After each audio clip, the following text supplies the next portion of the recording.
Leo ninayo ripoti kutoka wilayani Masasi ambapo mafunzo ya siku 2 kwa wasimamizi na wasimamizi wasaidizi wa vituo vya kupigia kura jimbo la Masasi mjini yameanza leo tarehe 26 mwezi Oktoba mwaka 2025, huku jumla ya washiriki 866 kutoka katika vituo 270 vya kata 14 za halmashauri ya mji wa Masasi wakiwa ni wanufaika wa mafunzo hayo ya siku 2. Na akifungua mafunzo hayo, msimamizi wa uchaguzi jimbo la Masasi mjini, ndugu Prosper Luambano, amewataka washiriki hao kuzingatia kwa umakini mafunzo na maelekezo atakayopewa ili kuhakikisha zoezi la uchaguzi mkuu linasimamiwa kwa usahihi, weledi, lakini pasi kuwapo na malalamiko ya aina yoyote ile. Mimi naitwa Blenga kutoka Fadhila FM na Fadhila TV. Moja kwa moja twende tukatazame na kusikiliza kile kilichojiri katika mafunzo ya wasimamizi na wasimamizi wasaidizi wa vituo vya kupigia kura Masasi mji kuelekea Oktoba 29 mwaka 2025. Tume Huru ya Taifa ya Uchaguzi, napenda kuwashukuru na kuwapongeza wote mlioteuliwa kwa nafasi ya wasimamizi wa vituo na wasimamizi wasaidizi wa vituo. Hongereni sana. Nasema hongera, lazima mtambue kwamba walioomba walikuwa ni wengi kuliko ninyi ambao mmeteuliwa. Wewe lazima mjipongeze katika hilo. Napenda kuwakumbusha kuwa uteuzi wenu umezingatia masharti ya kifungu cha 76 cha sheria ya uchaguzi wa rais, wa bunge na madiwani namba 1 ya mwaka 2024. Ni vema mkatambua kwamba kwa kuzingatia masharti ya ibara ya 74 kifungu kidogo cha 6 ya Katiba ya Jamhuri ya Muungano ya mwaka 1977, Tume Huru ya Taifa ya Uchaguzi ndio yenye jukumu la kusimamia na kuratibu uendeshaji wa uchaguzi wa rais wa Jamhuri ya Muungano na madiwani wa Tanzania bara.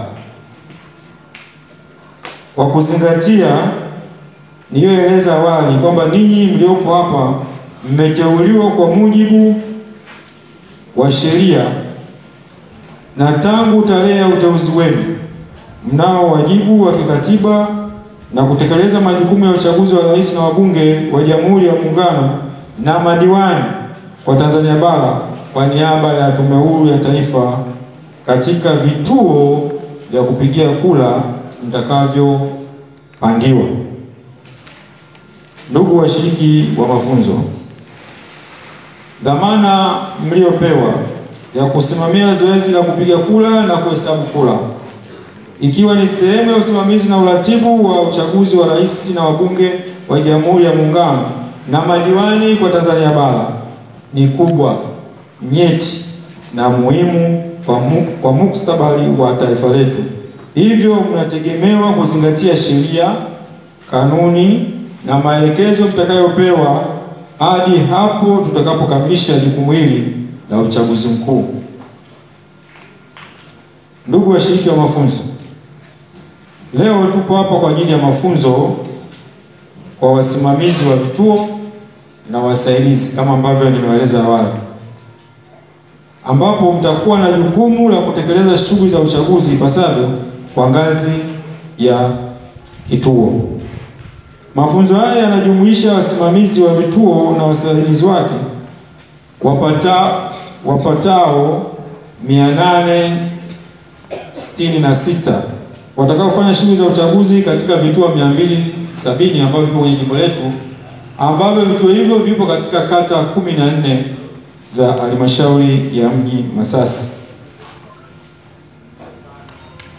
Nimearifiwa kwamba jumla ya mada 6 zitawasilishwa, ambapo pamoja na mambo mengine mtapata fursa ya kubadilishana uzoefu na kujadiliana namna ya kufanikisha uchaguzi katika maeneo yenu na kujadili namna ya kukabiliana na changamoto mbalimbali zinazoweza kujitokeza katika hatua mbalimbali za zoezi la kupiga kura na kuhesabu kura.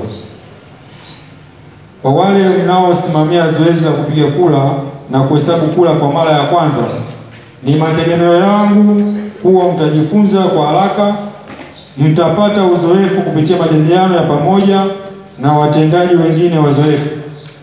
Kwa upande wa wale wazoefu, mtatumia fursa hii kujiongezea maarifa mapya na kubadilishana uzoefu na washiriki wengine.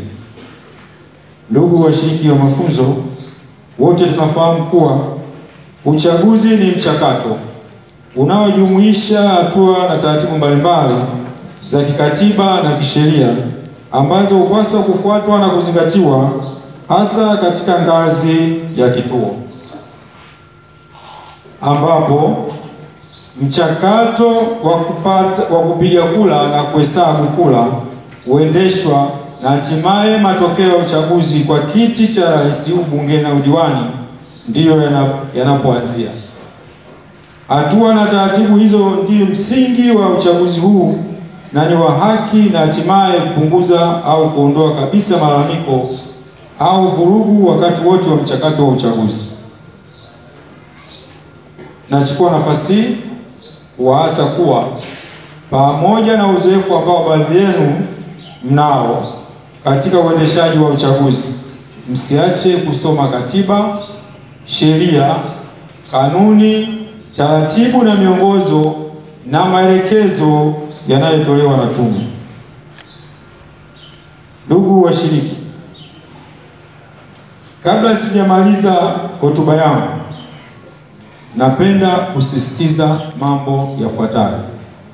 Moja, someni kwa umakini katiba, sheria, kanuni, miongozo na maelekezo mbalimbali yaliyotolewa na yatakayotolewa na tume, na ulizeni ili mpate kufafanuliwa kwenye maeneo ambayo kwa namna moja au nyingine pengine yatakuwa na changamoto za kufahamu, ili kurahisishia katika utekelezaji wenu wa kazi za uchaguzi. Tumewapa nyaraka mbalimbali, mzitumie nyaraka hizo kama rejea kwa kipindi chote cha utekelezaji wa jukumu hili. 2.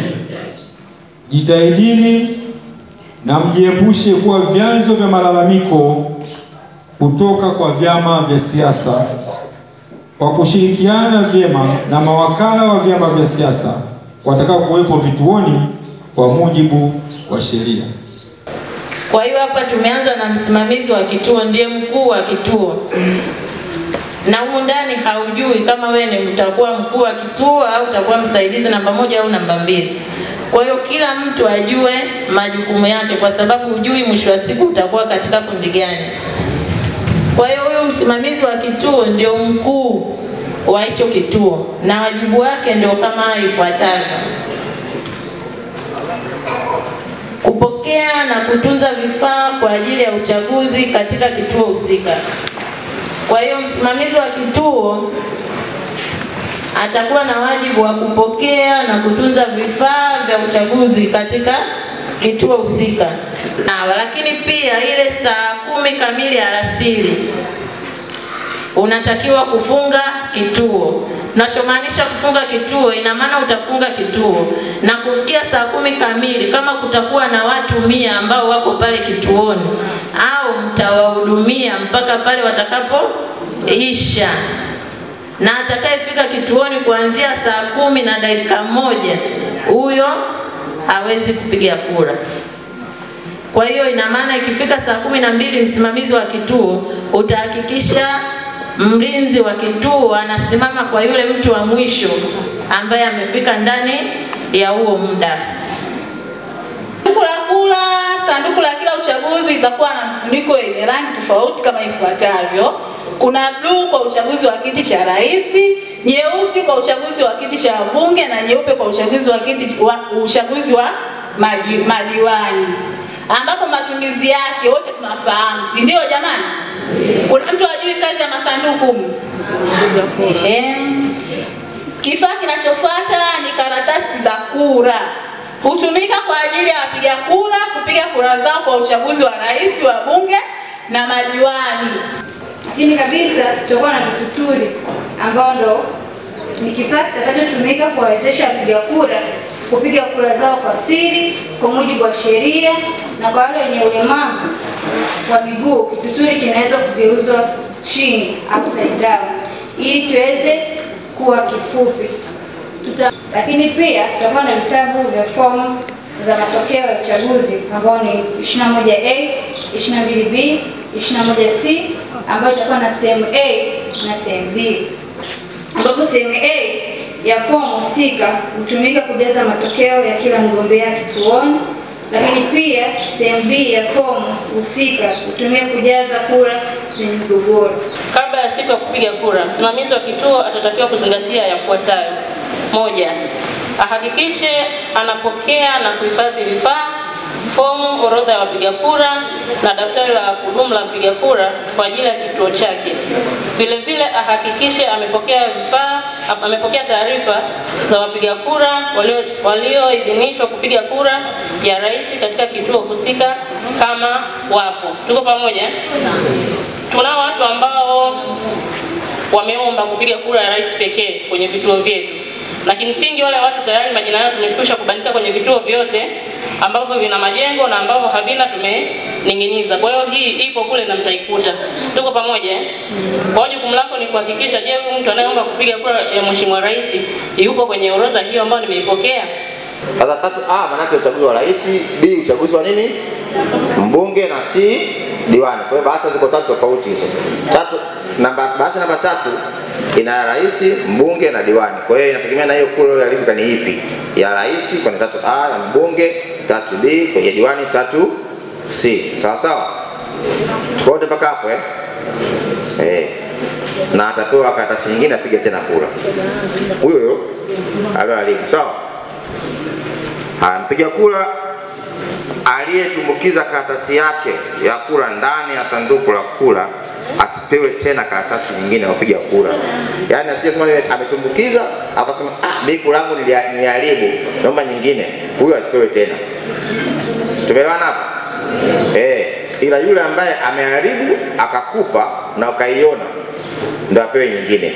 Sambamba na elimu ambayo wameipata, wasimamizi na wasimamizi wasaidizi walipata pia nafasi ya kupata mafunzo ya kwa namna gani wanaweza wakaandaa vifaa muhimu kabisa ambavyo vitatumika katika kupigia kura Oktoba 29. Baada ya hapo utafunga lakili mbili, kushoto na kulia. Tunaelewana? Kwa hiyo usije hapa ukafunga, utasababisha watu washindwe kupiga kura. Kwa hiyo muda wa kupiga kura utafunga lakili mbili. Hapo ulishafunga lakili upande wa kwanza. Yaani ukishaingiza tu hii inakaza moja kwa moja, uweze kutoa tena kufungua mpaka wakati na nyembe. Unapotaka kufunga kituturi hakikisha hii nembo inakuwa juu. Umeona hii nembo? Hakikisha hii nembo inakuwa wapi? Inakuwa juu. Kisha tutakuwa tayari kwa ajili ya mtu kwenda kupigia kura yake. Kituturi kitakuwa muundo huu. Lakini kama mlivyowaambia mwanzo, kuna wengine watu wenye ulemavu. Kwa hiyo kituturi kikaa hivi kwa ajili ya watu ambao hawana nini? Hawana ulemavu. Kwa hiyo ukimuona amekuja mtu mwenye ulemavu, wewe msimamizi msaidizi wa kituo unabidi ukabadilishe nini? Kituturi chako.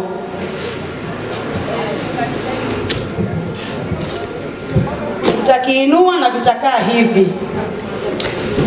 Mnakiona? Hivi itakuwa ni special kwa ajili ya mtu mwenye nini? Mwenye ulemavu.